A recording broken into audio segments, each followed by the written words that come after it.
నమస్తే, welcome to legend TV. ప్రస్తుతం నాతో పాటు కాంగ్రెస్ మహిళా అధ్యక్షురాలు సునీతారావు గారు ఉన్నారు. మాట్లాడే ప్రయత్నం చేద్దాం. ఇటీవల జరుగుతున్న తెలంగాణ రాజకీయ పరిస్థితుల గురించి, జరుగుతున్న ఈ బీసీ రిజర్వేషన్లకు సంబంధించి కొంత చర్చ కూడా జరుగుతూ ఉంది కాబట్టి డిస్కషన్ చేసే ప్రయత్నం చేద్దాం.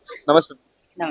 ప్రధానంగా అంటే ఈ నిన్నటి నుంచి కూడా అంటే తెలంగాణ జాగృతి పేరు మీద ఎవరైతే కల్వకుంట్ల కవిత గారు చేస్తున్న వ్యాఖ్యలు కావచ్చు, గతంలో బీసీలకి 42% గురించి ఆమె పెట్టిన మీటింగ్లు కావచ్చు, నిన్న పింక్ బుక్ లో నోట్ చేసుకుంటున్నా ఎవరు ఎట్లాంటి వాళ్ళు ఎవరేం చేస్తా ఉన్నారో ప్రతిదీ కూడా పింక్ నోట్ బుక్ లో రాస్తున్నా. ఖచ్చితంగా వీళ్ళ మీద చర్యలు ఉంటాయి, నెక్స్ట్ వచ్చేది మా ప్రభుత్వం అంటుంది. మీరేం చెప్తారు? పింక్ బుక్ లో నోట్ చేసుకునే పనే కదా ఇప్పుడు మేము పెట్టింది. ప్రజలు పెట్టినారు, బేసికల్ గా మేము పెట్టలేదు. మహిళలందరూ గాని ప్రజలందరూ గాని మాకు పట్టం కట్టినప్పుడు ఈ రోజు ఆమె పింక్ బుక్ లో రాసుకునేంత టైం ఇచ్చినారని అంటే నిజంగా కూడా గర్వపడాలి కదా. మరి పింక్ బుక్ లో రాసుకోమని చెప్పండి. మరి గతంలో మేము 10 ఏళ్ళు పనిచేసినప్పుడు మా మీద కేసులు పెట్టినప్పుడు మరి ఆ రోజు ఏ నోట్ బుక్ లో ఆమె రాసుకోలేదే. ఈ రోజు పింక్ బుక్ లో రాసుకుంటుందంటే చాలా గర్వకారణం. రాసుకోమని చెప్పండి, పర్వాలేదు. ఆమెకు కూడా రాబోయే కాలంలో మేము కూడా మా కాంగ్రెస్ బుక్ లో రాపిచ్చి మరి సముచితమైన స్థానం చెంచల్గూడాలన్నా మరి ఎక్కడ ఈడీ ఆఫీస్లన్నా మరి ఎక్కడ పోయి ఆమె లిక్కర్ కుంభకోణంలో ఏ విధంగా అయితే నడుస్తుందో. రైతు భరోసాకు సంబంధించి రేవంత్ రెడ్డి రైతులను మోసం చేస్తా ఉన్నారని ప్రధానంగా వాళ్ళు అడుగుతున్న క్వశ్చన్, దీనికి ఏం చెప్తారు? కల్వకుంట్ల కవిత వచ్చి ఒకవేళ రైతులు మోసం చేసినట్టే మరి వేస్తున్న డబ్బులన్నీ కూడా ఎవరి ఖాతాలో వెళ్తున్నాయి? మేము స్టేట్మెంట్ తో పాటు వైట్ పేపర్ రిలీజ్ చేస్తారు మా ముఖ్యమంత్రి. మరి అప్పుడు ఆమె ఏం సమాధానం చెప్తుంది?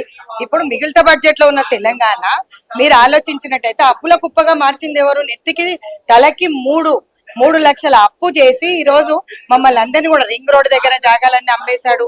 ధరణి పేరట దోసుకు తిన్నారు. ఈ రోజు ప్రతి పేరు దళిత బంధు పేరు మీద మోసం చేసినారు, బీసీలను మోసం చేసినారు. సో ప్రతి ఒక్కరిని మోసం చేసినారు కాబట్టి ఈ రోజు వాళ్ళకి చెక్ పెట్టడం జరిగింది.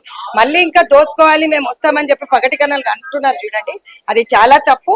పింక్ బుక్ లో రాసుకుంటా పిల్లలు రాసుకున్నట్టు ఇంట్లో కూర్చోవడం బాగుంటది. రాబోయే కాలంలో లిక్కర్ కుంభకోణంలో మీరు ఆల్రెడీ జైలుకి పోయి వచ్చారు. ఇక్కడ కూడా ఇప్పుడు దుబాయ్ లో మీ విల్లాలు, మీ అన్న చేసిన కార్ రేస్ లా జరుగుతున్న కుంభకోణము, మరి డబ్బులన్నీ ఎక్కడికి పోయినాయి? అవన్నీ లెక్కలు తీయడానికి రెడీ అవుతున్నారు ముఖ్యమంత్రి వర్యులు రేవంత్ రెడ్డి గారు. సో అదే విధంగా మీకు మళ్ళీ చెప్తున్నాము, అందరి లెక్కలు రెడీ అవుతున్నాయి, ఇంక్లూడింగ్ కేసీఆర్ తో పాటు రెడీ అవుతున్నాయి. పగటి కళలు కనడం మర్చిపోయేసి ప్రజల్లో ఉండి ప్రజల సమస్యల గురించి మాట్లాడితే నిత్యం బాగుంటది అనుకుంటా. అదే విధంగా రేవంత్ రెడ్డి గారు చేశారు కాబట్టి ఈ రోజు మేము ప్రభుత్వంలోకి వచ్చాం. లేకపోతే ప్రభుత్వంలోకి వచ్చేదే కాదు, ప్రతి ఒక్క చెల్లె డోర్ టు డోర్ క్యాంపెయినింగ్ చేసుకొని ఈ రోజు 6 గ్యారెంటీలు సక్సెస్ఫుల్ గా ప్రజలకు తీసుకెళ్లాం. కానీ ఇక్కడ నిధుల ప్రాబ్లం వస్తుంది కాబట్టి కొంచెం వెనుక ముందు అవ్వచ్చు. కానీ రాబోయే కాలంలో సంక్షేమ పథకాలు అన్ని కూడా ఖచ్చితంగా అమలు చేస్తాం. వీళ్ళు దోసికి తిన్న సొమ్మంతా మేము తిరిగి తీసుకున్నాం అనుకో, హరీష్ గాని, కేటీఆర్ గాని, కల్వకుంట్ల కవితనే గాని, కేసీఆర్ గారు గాని, మొత్తం వీళ్ళందరూ 5 సంతోష్ రావు గాని హరితారం పేరు మీద కూడా దోసుకున్నారు. సో చాట్ల బూట్ల పేరు మీద కూడా దోసుకున్నారు. సో ఇవన్నీ దోసుకున్న సొమ్ము తిరిగి తీసుకొస్తాం, ప్రజలకు ఇస్తాం. ఇంకా బ్రహ్మాండంగా 100%, 101% వాళ్ళకి సంక్షేమ పథకాలన్నీ కూడా మేము నెరవేరుస్తుంది కాంగ్రెస్ పార్టీ. ఇస్తారు, మాట ఇస్తాం. కానీ మాట ఇచ్చినప్పుడు మేము మాట తప్పం. కాంగ్రెస్ వాళ్ళలాగా వీళ్ళలాగా కాదు. దళిత బంధు ఇచ్చి వాళ్ళ ఎమ్మెల్యేలే తిన్నారు, సిగ్గు లేకుండా సీఎం రిలీఫ్ ఫండ్ కూడా మింగేసినారు. ఇంకా అంతకన్నా ఏముంటది తమ్ముడు? అంతకు మించి అయితే నేను మాట్లాడాలని అనుకోవట్లేదు. ఎందుకంటే వాళ్ళని కరెక్ట్ ప్లేస్ లో కూర్చోబెట్టినారు. ఇప్పుడు బయటకు వచ్చి మాట్లాడుతున్నాడు. ఆ రోజు ఎక్కడ మాట్లాడాడు? ట్విట్టర్ లో మాట్లాడాడు. బయటికి ఎప్పుడైనా వచ్చాడా? కేసీఆర్ వచ్చారా? మమ్మల్ని సెక్రటేరియట్ పోనిచ్చారా? ఏదైనా ప్రగతి భవన్ రానిచ్చారా? ఆ రోజు మహిళల మానభంగాలే గాని, మహిళలకు సంబంధించిన లైంగిక వేధింపులే గాని నేను డీజీపీ ఆఫీస్ ముట్టడి చేశా, సెక్రటేరియట్ కి వెళ్ళా, ప్రగతి భవన్ కి వెళ్ళా. ఆ రోజు కుక్కలు నీడ్చుకుపోయేసి మమ్మల్ని లోపటేసినప్పుడు ఈ కల్వకుంట్ల కవిత ఆడమే కాదా? మరి ఆ రోజు కనపడలేదా? స్త్రీలకు గౌరవిస్తారని చెప్పి మాట్లాడుతున్నారు. బీసీలకు ఏం టికెట్లు ఇచ్చినారు? బీసీలకు ఎంతమందికి సీట్లు కేటాయించినారు? బీసీ గురించి ఆమె మాట్లాడడం ఏంది? ముదిరాజు బిడ్డగా నేను మాట్లాడతా, మాకెంతమందికి సీట్లు ఇచ్చారు చెప్పమని చెప్పండి. ఎవరికి కూడా బీసీలకు కానీ, ఎస్సీలకు కానీ, ఎస్టీలకు కానీ పెద్దపీట వేయలేదు కాబట్టి వాళ్ళని పొందబెట్టినారు.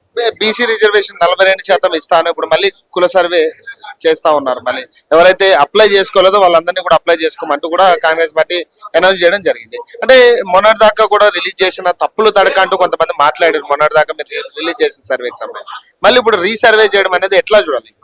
అంటే తప్పుల తడక అని అనలేము తమ్ముడు ఇది. బికాజ్ ఇక్కడ జరిగింది ఏంటంటే బీజేపీ వాళ్ళే గాని, బీఆర్ఎస్ వాళ్ళే గాని ఒక రాంగ్ ఫోబియా అనేది జనాల మధ్యలోకి తీసుకెళ్ళారు.